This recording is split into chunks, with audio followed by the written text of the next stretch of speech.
Deb from our Facebook group, she had a question, and I'm going to get our special guest to read the question. We'll talk about it. If you're watching us on YouTube, you'll see who the guest is.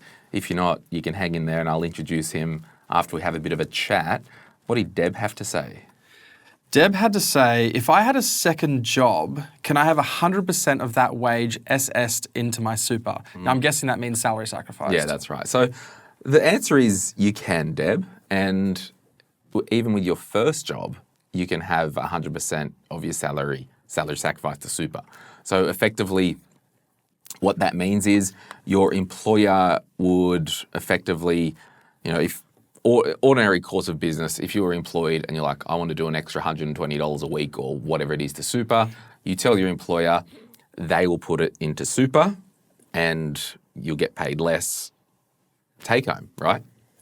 It is a good tax strategy because usually when you put money into super, most people most of the time are only paying 15% contributions tax on that, which is usually higher than what most people most of the time are paying of 30%. Now, when you've got a second job, you can absolutely do that.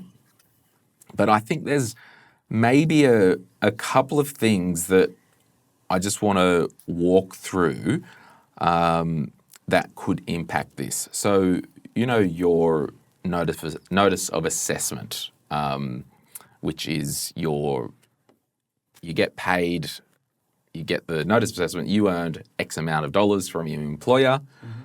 Therefore, we've held X amount of tax. Now, the trap here, and this is where maybe doing it the other way could be beneficial, and I'll talk about the other way. I think because Deb wants to put 100% of the second wage into super, I don't think this would be a problem. But when we salary sacrifice, our employer withholds less tax because they're only paying you tax on what they pay out, right? Now, the trap here can be if you've got HECS or help debt, any family tax benefit stuff, any child support type payments.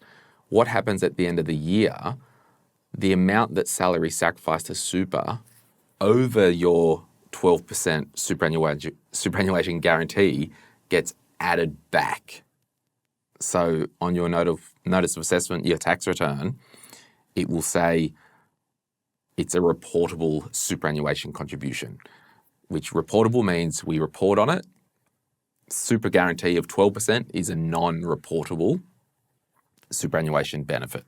So what that can mean is throughout the year, if you've salary sacrificed to super and you've got HECS or help debt, at the end of the year you'll get a bill because there hasn't been enough salary withheld, or it could impact what you're telling the government with any family tax benefits, what you're telling the other side about child support and all that stuff. So yes, it can be done. That's, I don't know, just from a vibe point of view, I thought about this a lot. It's pretty savage to just the psychology of it. You're going to a second job, and if it was pouring beers or waiting tables or Bunnings or whatever the second job is, sure, it might not be full-time hours, but if you're working an extra couple of hours a week and not seeing any money in your personal bank account, the psychology on that is wild, isn't it? Yeah, well, you think every single time you get into the end of the week and you see a paycheck, you expect to see it come into your account, and you do all the hours and then you don't see the paycheck come into your bank account. Yeah. But I guess that is the switch in the mindset from like a temporary here, right now, present mindset to a long-term thinking mindset. Yeah. But there's some definite mindset shifts that need to happen as well. Yeah, and so the other way I was talking about would be because we can salary sacrifice to superannuation with our own money, not through our employer, and then claim that on tax at the end of the year, that's probably a smoother way if you didn't want to have the tax bill because of HECS or help debt or any other type of confusion. But you just have to log in to do a notice of intent to claim form with your super fund as soon as you've finished extra contributions and before your tax return. So, look, good little question to fodder around. I'll introduce you after the bump here, but this episode today is brought to you by Sphere Home Loans. Now, we are pro-mortgage broker here. We just really believe that if you do need to get a mortgage or have your mortgage reviewed, that you reach out to a mortgage broker. if you have not had your mortgage reviewed in some time and you do not have a mortgage broker, reach out to Sphere Home Loans. Of course, if you do already have a mortgage broker and you haven't reviewed your mortgage for some time, go back to your own broker. We're just pro mortgage brokers here. I personally use one. Do you own property? No, we sold our property. Yeah. Did you have a mortgage broker? We did. Yeah. So you probably would have got a good experience because you're like, experience. this is our experience, this is our money, this is our savings, this is what we want to do, and they'll just match you with a lender. Yep. So you can reach out to Sphere Home Loans. There's a link in the show notes. You can Google them, all that stuff. Thank you for the support. Sphere Home Loans. Well, go for it. My name is Shane Hatton, and you're listening to MMM. Let's get into it right now. Before we get into it, this show is general advice only, and I've got a license to provide that advice. Full details can be found in the show notes. I'm a former financial advisor. Now I do the Money, Money, Money podcast. If you're a regular here, we call it M3, and we do a podcast called Retire Right. I've got a book, The Quick Start Guide to Investing, is available wherever good books are sold. There's a link in the show notes if you want to turn up your investing to 11, or if you're just getting started. Let's get into it. Thank you so much for being here today. Sweet. So, Shane, welcome back to the podcast. If you're Good to see you again. Thank you. If you're a regular pest in listener land, you would have heard of this regular pest on the show a number of times. Recently, you joined me at our London meetup. That was fun. We were in a hotel in Kensington with a bunch of Aussies. Yeah. And I think I was one of two men in the room. Yeah, that's right. Well, there is a high skew to women, female listenership. So it was a really fun night. It was a great night. Yeah, so thank you so much for coming along. But you're in Australia doing some work at the moment. I am. I've been traveling around doing some workshops, and I was here today in your studios recording a curriculum for an upcoming product that I'm releasing next year. I'm super grateful. This is incredible. The studios are phenomenal here. And I said to Shane, hey, before you go, can you give me an hour to guest host a podcast with me? So just for those who haven't met you, what do? You were recording a curriculum? Yeah, so I travel speaking? around the world as a professional speaker, and I talk about organizational culture and leadership. And in the last few months, or the last 6 months or so, I've started to delve more into the world of influence and helping people uncover their magic at work and in life. And so I work as a keynote speaker, and I also, in my spare time, work as a professional mentalist, as a mind reader. And you shook some people at our London event. I did shook some people in London. So if you are listening or mainly watching on YouTube, at the end in the after party, Shane is going to do a little trickaroo, a little bit of magic with Ryan, our studio manager here. And that will be a lot of fun. And then finally, before we get into this next question, if you are listening only, it may sound a little bit different because I'm just trying some new microphones here in the studio. So appreciate your grace while you can do all the testing in the world, but when it comes to rubber hitting the road, you actually have to get out there and just try it in situ. So we're just trying some these lapel microphones that I've got. And if you're a techie, they're a DCA lapel. What did Amy say? Amy said this, a question that came in said, anyone got a quick intro to IP? Every so often we keep our feelers out. Ideally, I'd like to get something positively geared, but not sure that's possible right now, or even if that's the best option. Pros, cons, I'm sure I'm oversimplifying things, and that being a landlord is significantly dearer. Not long, come across a one-bedroom unit, 4 on the block. Would be looking at putting 20% down, cash, not using equity. Rent is expected around $295 a week. Mortgage repayments around $1,091 a month. Would be in essence just be paying rates, sewage, strata, insurance, property management fees, and maintenance. Our PPOR is approximately 620k value, owing around 180k. We have a decent chunk in offset. Only other debt is my HEX, no other loans or credit cards, Afterpay, etc. We have 3 dependents aged 5 to 11. Not really sure how an IP would affect tax and Centrelink. FTB and carer's allowance, don't get an income support payment. So lots going on there. From a casual bystander, what do you take from that? Absolutely nothing, Glenn. I mean, there's a lot of acronyms in there. There's a lot that I don't understand. IP, investment property. Yes. But look, it's funny.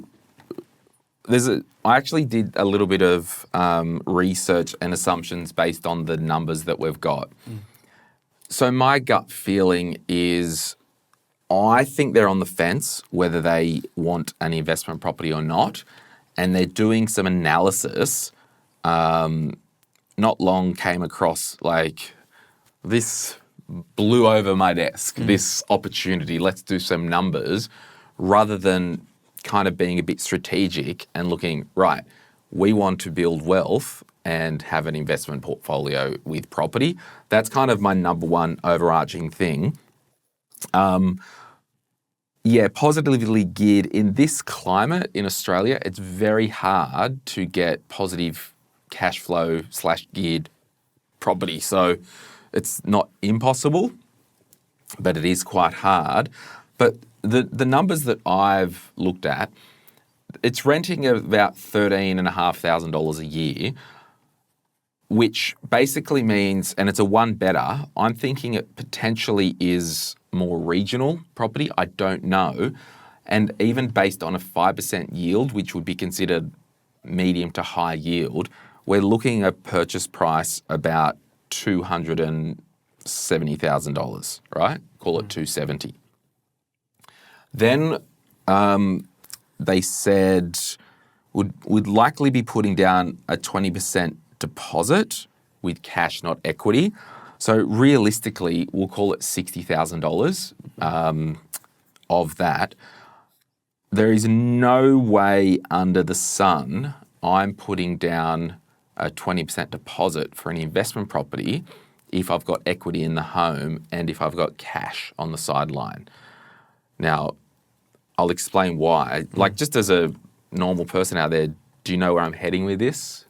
No? And that's why we're here, Shane. That's good. I'm here to be educated, Glenn. So, effectively, if the mortgage, they've got 180K on their mortgage, right, which they're paying interest on, and that interest is not tax deductible. If they went and got another loan for an investment property for, say, $210,000, is that right? Yes, $210,000 plus 60 is 270-ish. If they went and got another mortgage for $210,000, what they're doing, they're paying interest on $210,000 that's tax deductible. Whereas if they were paying interest on 180, it isn't tax deductible. So if they have that cash sitting on another account or in an offset account, I would commit that $60,000 to the principal mortgage and pay that down to $120 and pay less interest that's non-tax deductible and bump up and borrow 100% for the $270 and have that as deductible. So there's a general rule of thumb when we've got debt, we want to, because at the end of the day, they've got the same amount of debt, whether they put the deposit down on the investment property and make the mortgage that's tax deductible lower, or borrow against the home and have the lower non-deductible debt on the home. So that's all day long I'm doing that. So that's just and there's some psychology at play there. Sure, you can run along and do that, but if you really want to maximize the situation, you're probably keeping that money in the offset account and borrowing 100%. And the reason I say that is if we have a look at the home loan, the property value is $620. They've got a mortgage at $180 at the moment. Now, I don't know where that $60,000 is, whether it's loan owing $180 and they're only paying interest on $120, or don't know where the offset is, but regardless, if we take away the $180 from $620, there's $440,000 of equity in the property. Now, equity in the property is what you own.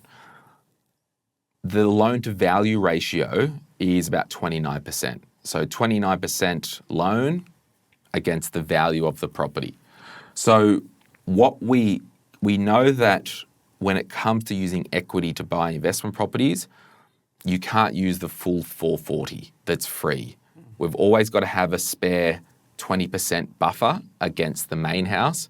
So based on that, they do have $220,000 of, they call it quote unquote, usable equity. And because we only need to secure 20% or $60,000 against this property that's probably worth 270, 300, or whatever that is, they've got enough usable equity to do that. So a good mortgage broker, like Sphere Home Loans, would be able to help you there.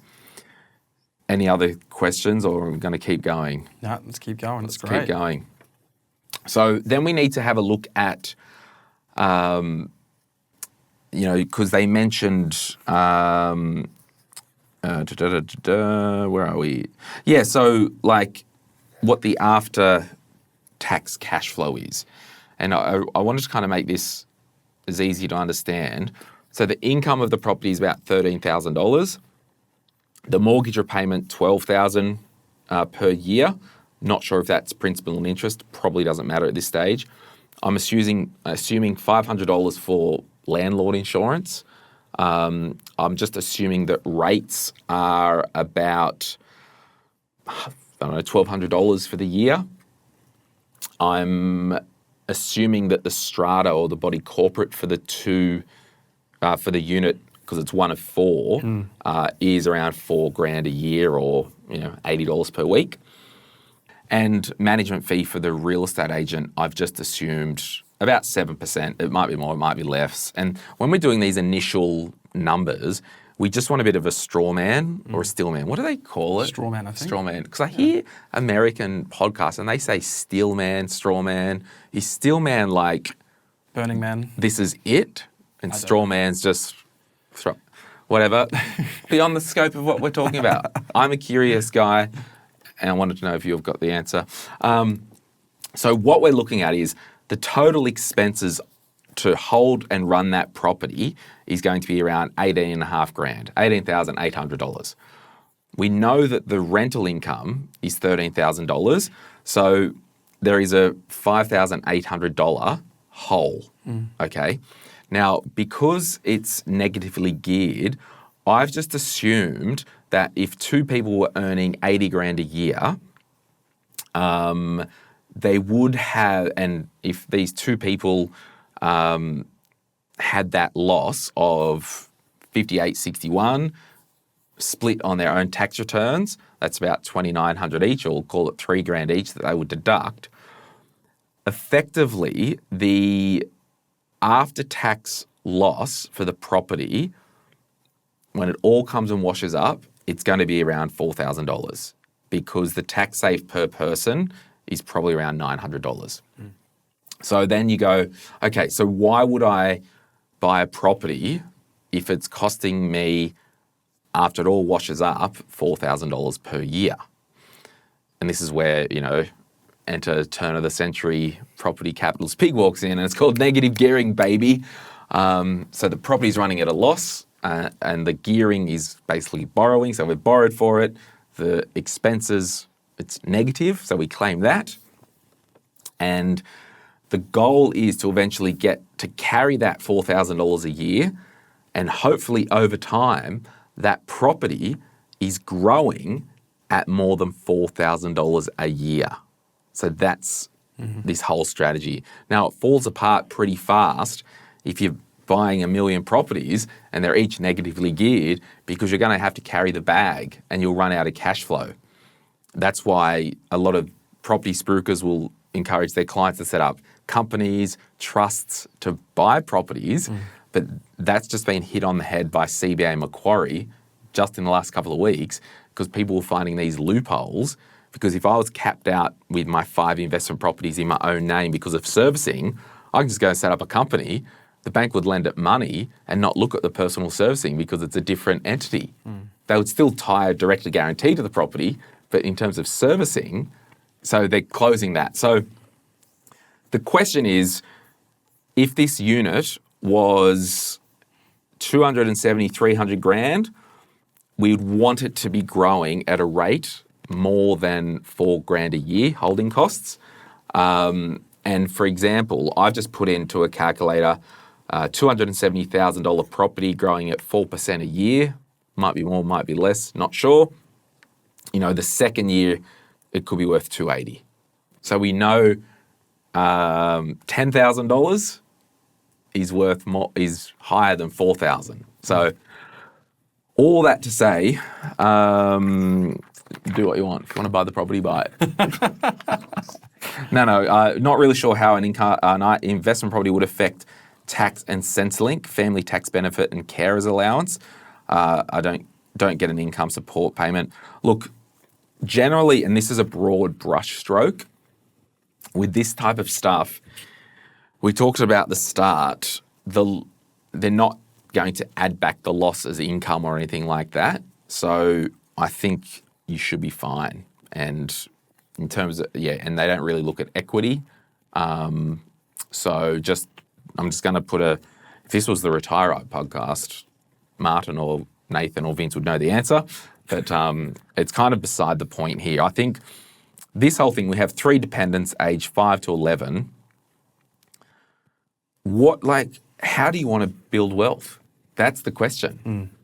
I don't think, they said, and that being a landlord is significantly dearer. I don't think it is. It's just the part of doing business. The pros, it's actually fascinating. So this book, The Quick Start Guide to Investing, we are currently writing the sequel, The Quick Start Guide to Your First Property. And this, I'll tell you something that happened with this book after the break. But just this week, we're doing a big writing session, and we're kind of looking at the pros and cons of, do we buy the house to live in or the investment property? You do not want to just walk into being a landlord. You really want to have that, find your why. We want to build wealth. And I think have a strategy, however small. It could be that, we're just going to salary sacrifice to superannuation and not worry about being a landlord. But on that book, Rachel and I, who I'm writing the book with, we kind of got discussing, because we want to put down, you know what I'm like, don't do this. And she's like, calm down. I don't think we should tell people not to buy a 1-bedroom apartment. I'm like, all right, well, can we put some quote unquote considerations? We're not buying a studio high-rise apartment. That's a consideration. So I was ready to just go, nah, not doing it, not doing studio apartments, not doing 1-bedroom apartments as investments. And she's like, no, I'm not going to go that far, because there could be a good little one-bedder. And it's so funny, I'm reading this today. A block of 4, perfect. If it's got good yield, it could be a good little property. Yeah. So, there's lots to consider. But I think, Amy, you need to go back to your why, and you and your partner need to work out if you want to own property. I'm going out on a limb to say your incomes are probably higher than $80,000 each, given that they've been able to smash so much of the mortgage already. And I would probably say, if you do want to go down this road of an investment property, spending $15,000 with the buyer's advocate, reach out to John Pigeon, Envisage Property. They've got BAs all over Australia. Just pay a buyer's advocate. The next property I buy as an investment, I'm not finding it myself. I just get, I don't know, if it's I know too much to now be hands tied. Yeah. It's really hard. So invest in a good BA. I would probably say, if you are going down this road and you're wanting to have an investment property, have a look at the total situation. I would really be encouraging you, let's get away from one bedroom unit on a little 1 of 4. Let's see if we can buy a brick veneer freehold property and maybe spend 500 or 600 somewhere. That's kind of, if you're going down that road, let's really go down it and really double click and double down on the fundamentals of doing this. So it's a bit of a non-answer, but hopefully that has given some people to think about that. All right. Lots in there to consider. Yeah, you've been such a good host.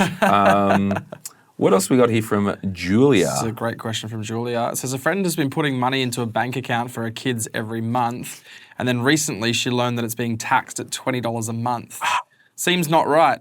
Oh, It's just what not an cricket. hour. It's an outrage. Can anyone explain what's happening here and why single parent, 2 kids under 10, starting her own business, pays taxes properly? Taxing the children. Taxing the kids. What are we? Can we not think about the children, please? Would someone think about the Somebody children? think about the children. Okay, Julia, there's a heap of comments in the Facey.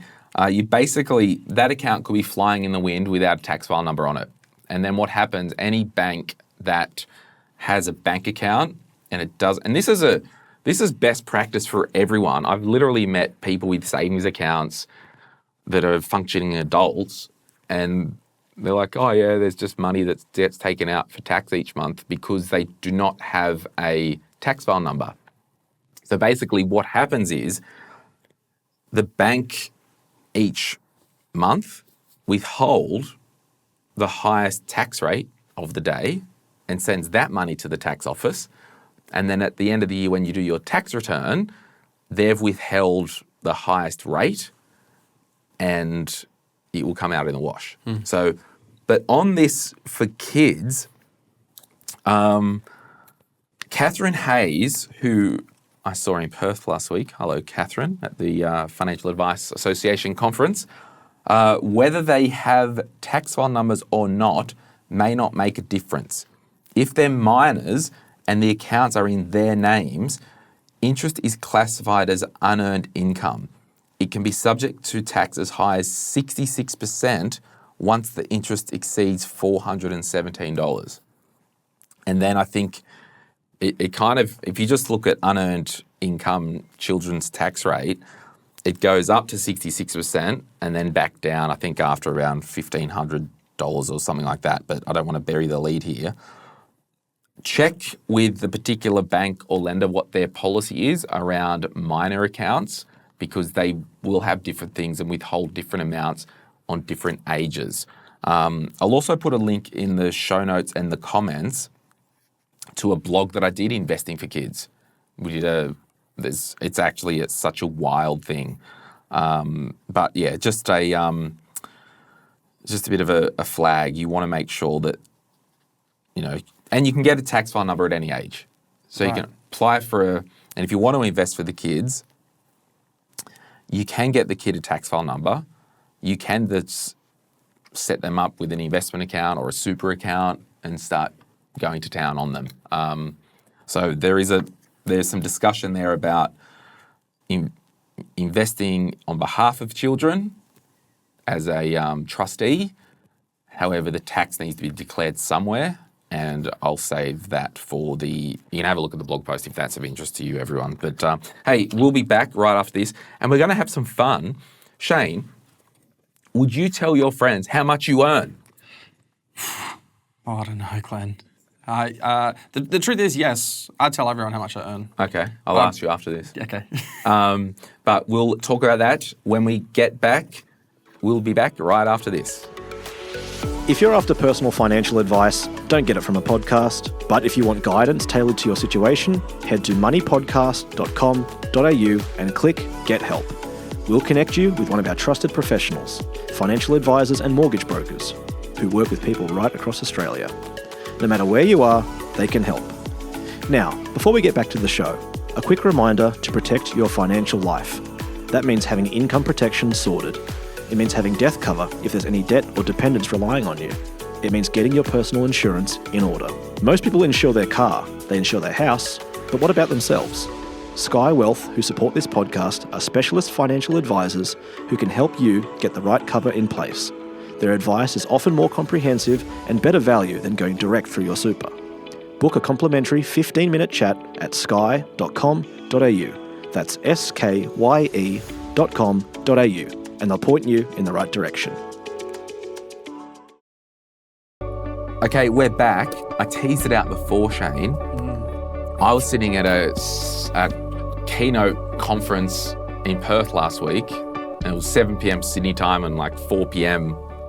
Perth time. And I couldn't make this event.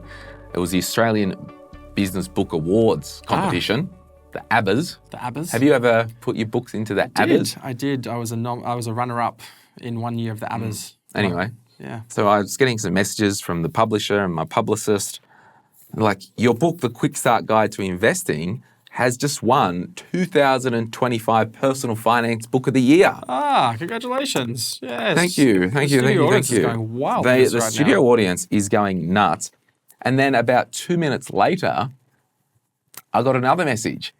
It won overall Book of the Year 2025. Well done. That's actually a huge achievement. It is. I'm shook. I'm like, wow, I didn't even know that this was happening tonight because I was in Perth and couldn't make the thing, so I didn't put it in my diary. And to be frank, I didn't think we would win anyway because I haven't won anything in my life. Oh, well, now you have. Now you've won 2 things. So, yeah, don't take it from me because I knew that we had a good book, but to be validated, the Chairman's Lounge book was in there by Joe Aston or whatever. And I know some of those judges that were selected to read and judge the books, and you can't pay them off. I tried. Tried. No, I didn't. So look, really thank you to the team and thank you to everyone who has purchased a copy of this. Christmas is coming up. Buy 5, give them away. Low value, high impact presents, books. You can buy someone who's wealthy or poor a book and you'll get lots out of it. So great idea. Yeah, so we're going to really go to town with the Quick Start Guide to Your First Property, and that will be out next year. So thank you to everyone. Would you tell your friends how much you earn, why or why not? So how we do this, Shane, we just bounce off each of these questions. Yeah. Producer Rach, she's been like, I put a few in there because there was some really interesting answers, so we might be taking a little bit longer. I think that maybe the first and foremost question is, would you tell your friends that you're a vegan? Oh. Yeah, of course. Well, it actually depends how supportive your friends are. Would you tell your friends that you're someone who's going after FIRE, financial independence, retire early? Oh. Now, the reason I say that is, it's the difference of how do you know if someone's a vegan? They don't eat meat or animal products. No, they'll tell you. Oh, yeah, okay, right, gotcha. So how do you know someone does FIRE? Oh, they'll tell you. Right. So my whole shtick with this, if asked, I would tell my friends. Yeah. But I don't know if we're like, hey, Dirty Mike, guess what? Yeah, I'm on the highest tax threshold this year. Guess what it is? Like, I think that's the difference. I'm most excited that you have a friend named Dirty Mike. Yeah. So Dirty Mike. Would Dirty Mike tell you how much he earns? Yeah, he did the other day. Oh, right. I guessed. I'm like, you'd be on this, wouldn't you? He goes, yeah. Because doing this job, you get to know what a lot of occupations are paid.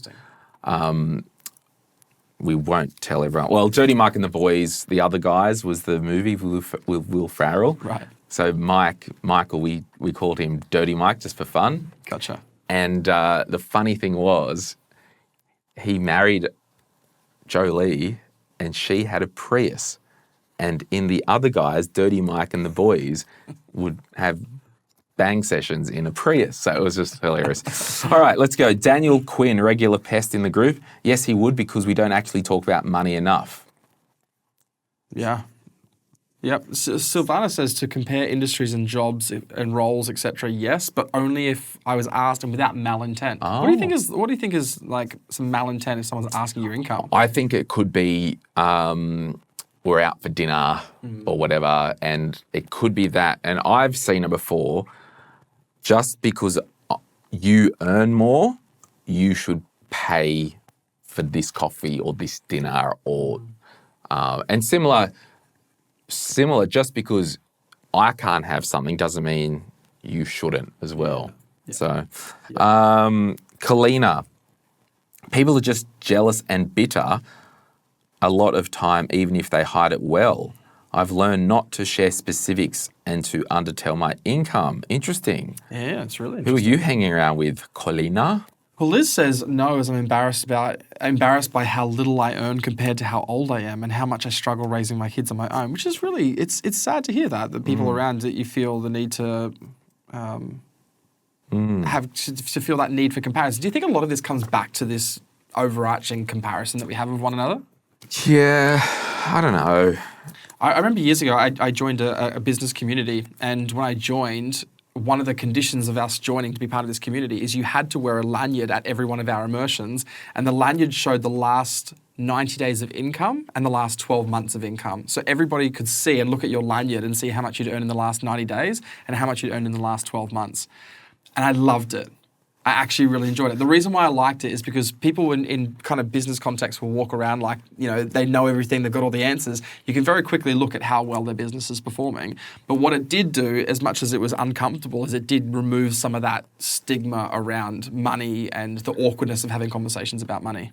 Interesting. Yeah. So it's almost like if you're showing so ordinarily you would act like a big shot. Yes. But it could cut you down to reality. Well, the thing is, it's because a lot of those environments you go to people for advice, right? And someone will go, "Oh, you should be doing this, you should be doing that," and you look and you go, "Well, you've earned, next It gets to the point where it doesn't months. matter because it's all about designing your life and living life on your own terms. And for me, I've got a number that I earn that affords me a comfortable life. Yeah. And I don't want to stress out and all that just to earn more money. I don't know. It's a very interesting topic. Yeah. Erin. Yep. I don't keep it a secret, but I'm selective with who I tell. Interesting. Yeah. Madison said, as a business owner, yes, because I want other people to know that it's possible to pay yourself a decent wage. I think there's a distinction, like some of the answers are different whether you're a business owner and you're talking about how much you earn in your business versus people who are earning a personal salary. Because I think telling someone how much your business earns versus how much you take home is a very different conversation. I don't care if you turn over $5 million, if 4.5 is cost of sales and 300 grand staff and you're taking 100, whatever it is, there's a bit of a problem there because too much money's falling through your hands with you not catching it. So, reels. I do only when asked. I still feel weird / awkward when it shouldn't be. Yes, totally important to know, especially when similar / role industry, to know the market rate. Totally irrelevant if their industry is not the same. Yeah, and Chris said, I feel like my friends are going to get weird about it. Do you think there's also an Australian culture thing? Maybe a little bit of tall poppy that creeps in there? 100%. It definitely weighs on.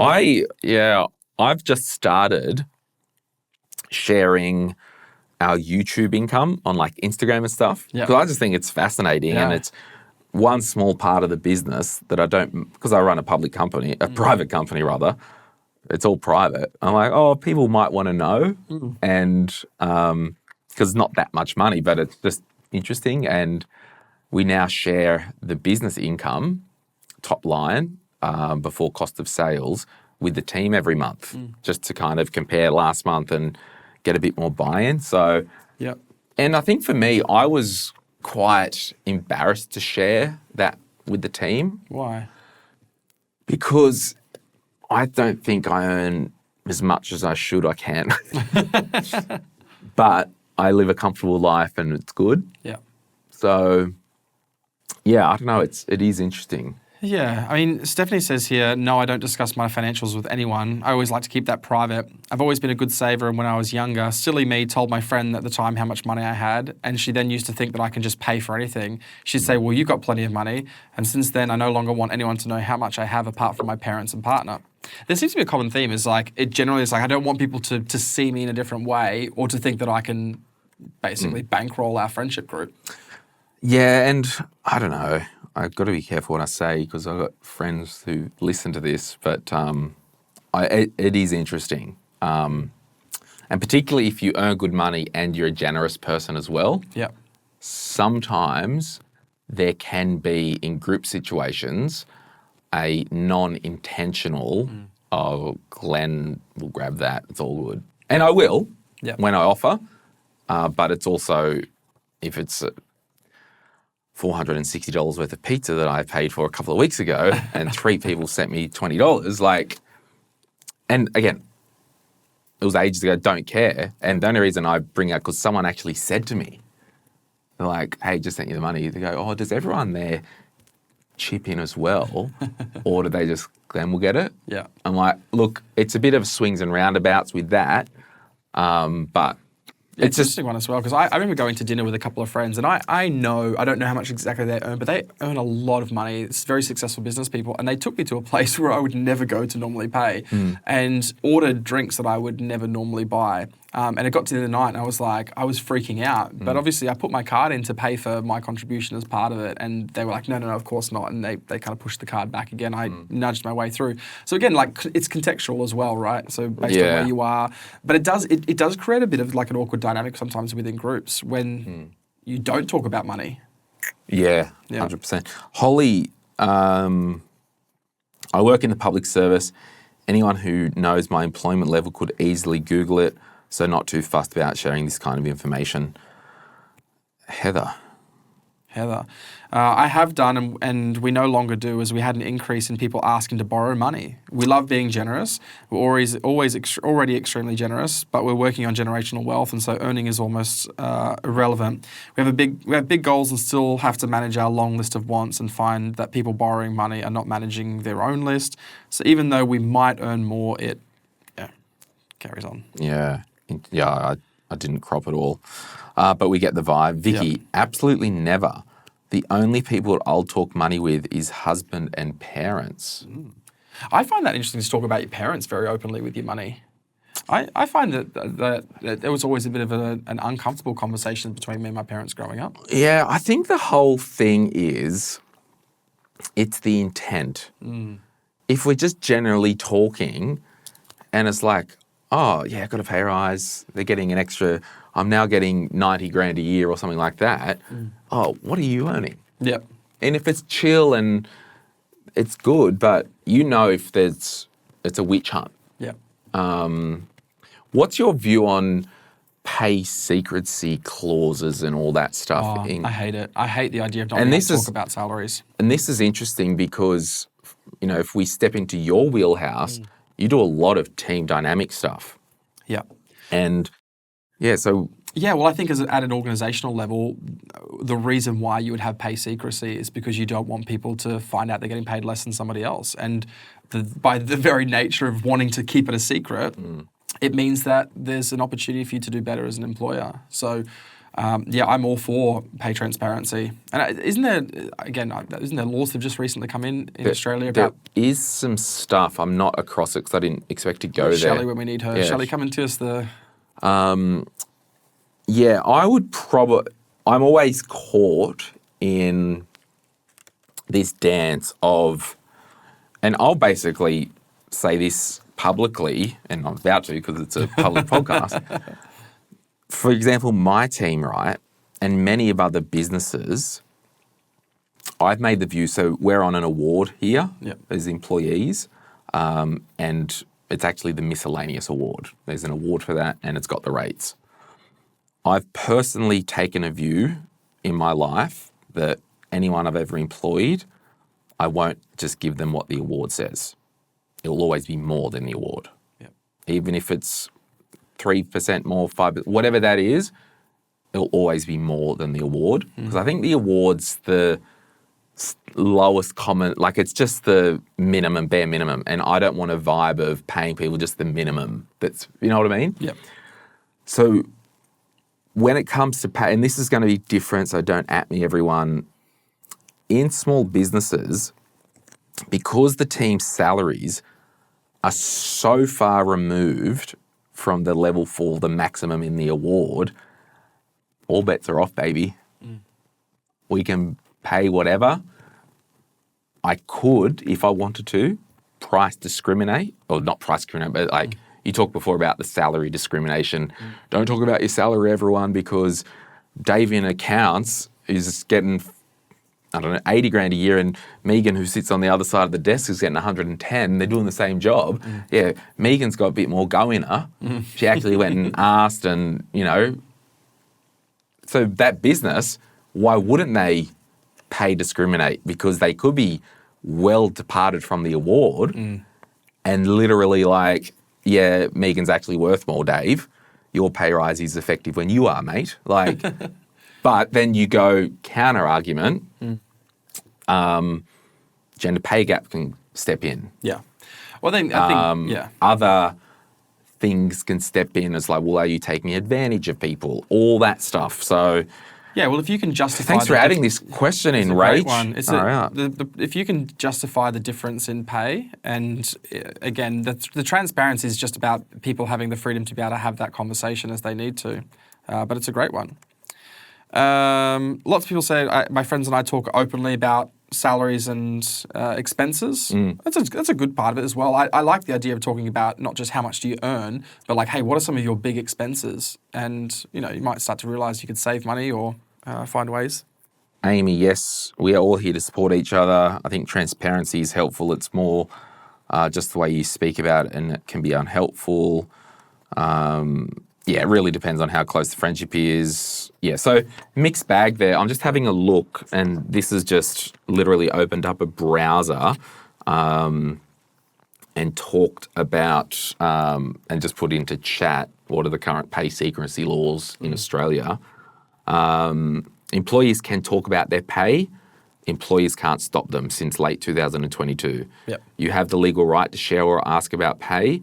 Employers cannot include pay secrecy clause in the contract. I think that was the thing that I was thinking and you were thinking about. Yeah. Because we operate in a different level than a run-of-the-mill employee. So I grabbed onto you can't enforce the pay secrecy clause. Yep. Any old secrecy clauses are unenforceable once the contract is varied or updated. Employees can't punish you for discussing your pay. Now, I will say, if you are in a business, and it might not be like the government or the teachers, the nurses, the ambulance with pay bans, and I'm talking with your fellow workers, if it is a small business and there is much discretion or there's different, be careful what you wish for with sharing your pay at work with your co-workers. What do you mean? You might ask, what are you getting paid? And realise. They might be getting more. Yeah. They might be getting less. You may open a can of worms that you can not re-can. Good or bad, I don't know. Yeah. But I think we just need to go back to the fundamentals. I need to control in my life what I can control. And if I'm in a place of employment, and I hate talking about this crap because I employ people that will all listen to this, and I don't do any dog whistling or anything like that on the podcast to the team. It's just really conflicted, but your job is to do the best that you can for that employer and extract as much as you can out of that employer for your family. But remember, you go and knock on your boss's door and be like, oh, I want an extra 20 grand or 10 grand, whatever it is. Again, be careful what you wish for. You might get it, or you might go and get the other job down the road. Your life might become hell pretty fast. I don't know. It's just...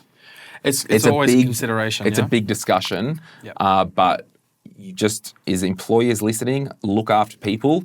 Make your business so good that they don't want to leave you. And employees, be that good that your business doesn't want to let you go.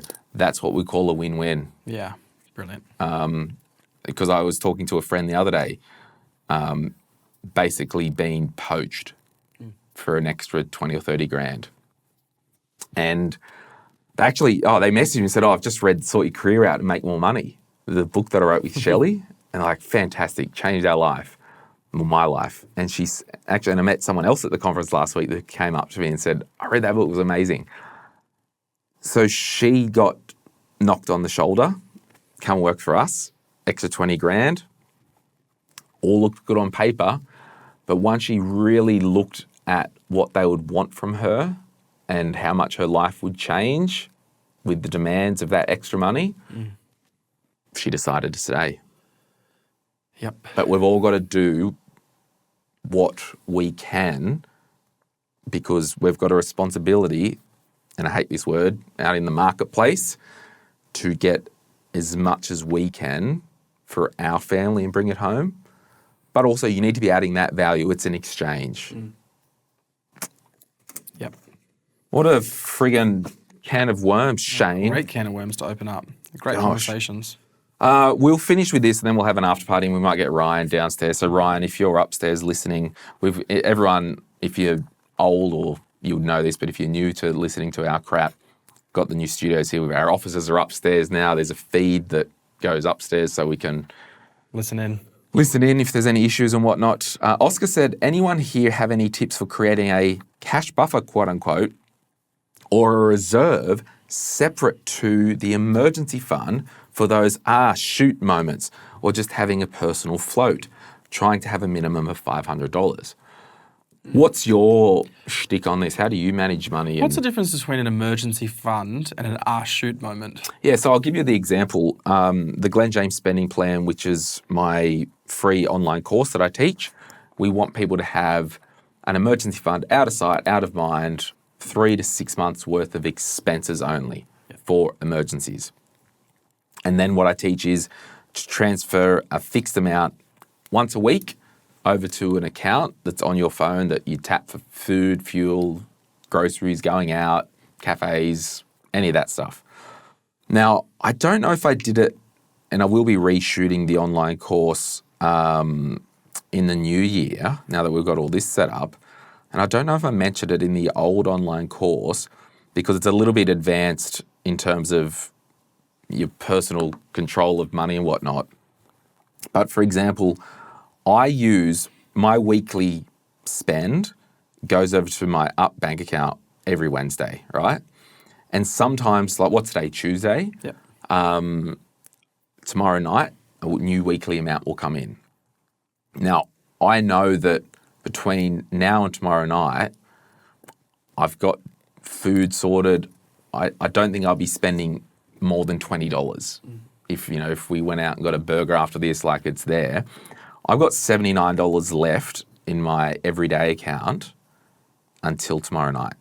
So what I do, any leftover, I put it in one of these little savings account with my spending plan, weekly spend bank. And if it happens every week that you go over,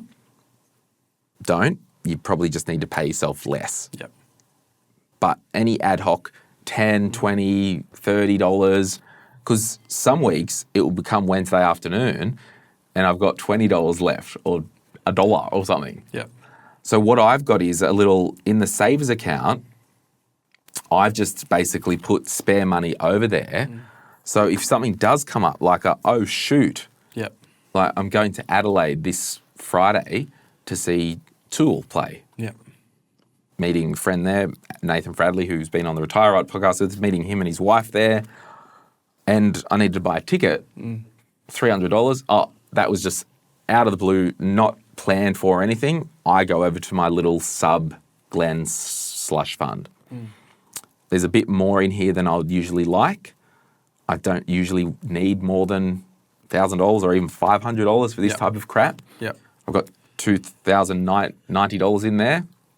I'll probably move $1,500 back over to my savings account because it's just built up. So absolutely, Oscar, it's a good little thing that you can do that, if you go, stuff it, I'll buy this. You don't have to wreck the system and pull money out of your cash hub. But yeah, because genuinely some weeks you will have a light week of expenses, the odd leftover, do that. But if it starts to get a regular thing, so there's like $50 or $60 a week, you probably need to turn your automated savings down. Very cool. Well, let's end it there. And we'll get Ryan to step in. Shane, how can people find out more? So you now are doing corporate magicry. Yeah, so I still do keynote speaking. I still do work on culture with teams around Australia and around the world. And on top of that, I also bring a little magic to people's events. So whether it's a corporate event, a conference, I do keynotes, and I work as a mentalist. So I do things about mind reading and influence and predictions and all kinds of stuff. What am I thinking about right now? Money. Yeah. Well, when it comes to money, more is more. More is more. Hey, if you found this episode useful, please would you send it to a friend or family member? And if you wouldn't mind, can you give us a little review on Apple or Spotify? We do read them every now and again just to see if there's any trends. Someone left a review the other week on the Retire Right podcast. Glen is condescending. If you don't know what that means, it means I talk down to you. All right, thanks, friends. Thanks, Shane. We'll wheel Ryan in for the after party. Bye. Any advice is general financial advice only, which does not take into account your objectives, financial situation, or needs. Because of that, you should consider if the advice is appropriate to you and your needs before acting on the information. If you do choose to buy a financial product, read the Product Disclosure Statement, PDS, and Target Market Determination, TMD, and obtain appropriate financial advice tailored to your needs. Simo Interactive Pty Ltd, the publisher of this podcast, and Glen James are authorised representatives of Money Sherpa Pty Ltd, which holds financial services license 451289. Opinions or comments from any guests on the podcast are theirs and not those of the host or the publisher or their respective license holders.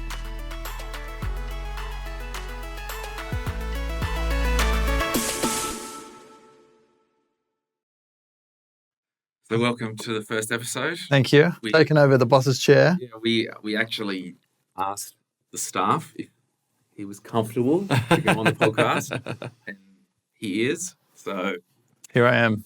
I'm Right, ready. we're going to try and see if I can influence your thoughts. I'm going to do something really simple.